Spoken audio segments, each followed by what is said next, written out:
Hey guys, this is Wavex here. Welcome back to another video. And so you might have seen a lot of video game announcements over the recent years, and many of these games have already been released. But there are also many games that have not yet released, and neither we have received any official information on these games from a very long time. And today we are going to talk about when these games were announced and all the information we have received about these games so far. You might already know what games I'm going to talk about in this video, seeing from the thumbnail. So without any further ado, let's begin.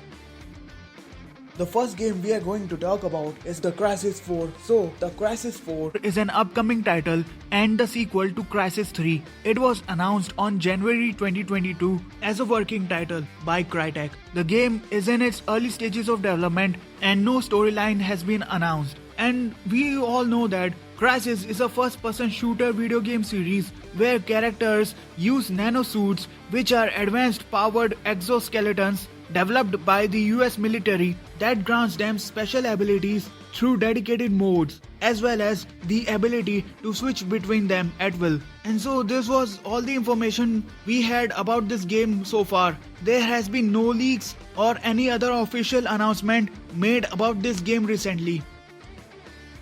The second game we are going to talk about is the Splinter Cell remake.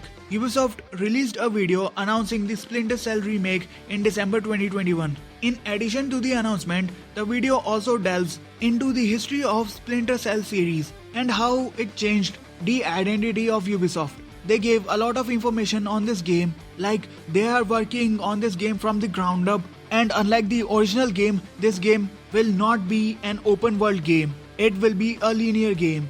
Well, we all know Tom Clancy's Splinter Cell is a series of stealth action adventure video games. The series follows Sam Fisher, a highly trained agent of a fictional Black Ops subdivision within the NSA, dubbed Third Echelon. As he overcomes his adversaries, the encouraged way to progress through the games is to remain hidden, select non-obvious routes, and utilize diversion to pass guards. And there was a leak from Insider Gaming not long ago that this game is not yet cancelled, unlike what the rumors suggested, and this game is being developed on the Snowdrop engine, and the developers will soon announce some new information for this game. The third game we are going to talk about on this list is Elder Scrolls 6. The game was announced 6 years ago as a work in progress title by Bethesda, and we haven't had much new official information about this game from a long time. It was basically announced for fans as, yeah, we are working on the next installment in the Elder Scrolls series, and they also said that it will take a lot of time to launch. Well, we all know the Elder Scrolls series consists of action role-playing video games. Well, we haven't heard some new information about this game from a long time, but I have gathered various information about this game from some leaks, scraps and rumors, and here is that information. So the first information is that the Elder Scrolls 6 is built on the same engine as Starfield. Thanks to the interview with Todd Howard for The Telegraph, we know that Bethesda Creation Engine 2 is what Elder Scrolls 6 will run on. While Creation Engine 2 runs Starfield, it was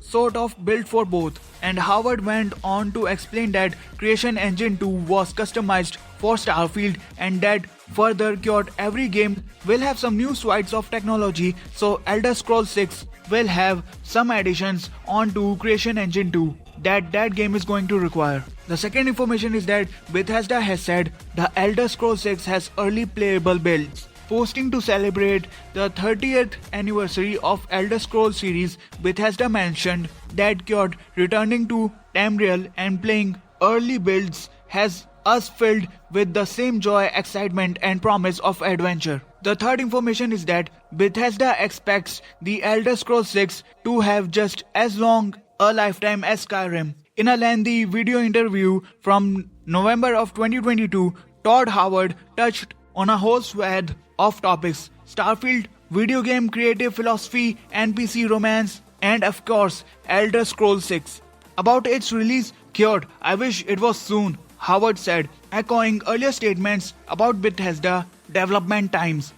We want them out too, and I wish they didn't take as long as they did, but they do. If I could go back in time, It would never have been my plan to wait as long as it's taken. From there, Howard confirmed the studio's love for the world of Elder Scrolls, noting that he spent more time developing in that space than anywhere else. Following the continued popularity of Skyrim, Howard said that the work is being done to give the next Elder Scrolls game a similar lifespan. Kyoto, you have to think about, okay, people are going to play the next Elder Scrolls game for a decade, 2 decades, Howard said, Kyoto, and that does change the way you think about how you architected from the get-go. This also confirms that as expected, the Elder Scrolls 6 is being designed with a mind towards supporting mods and those who create them.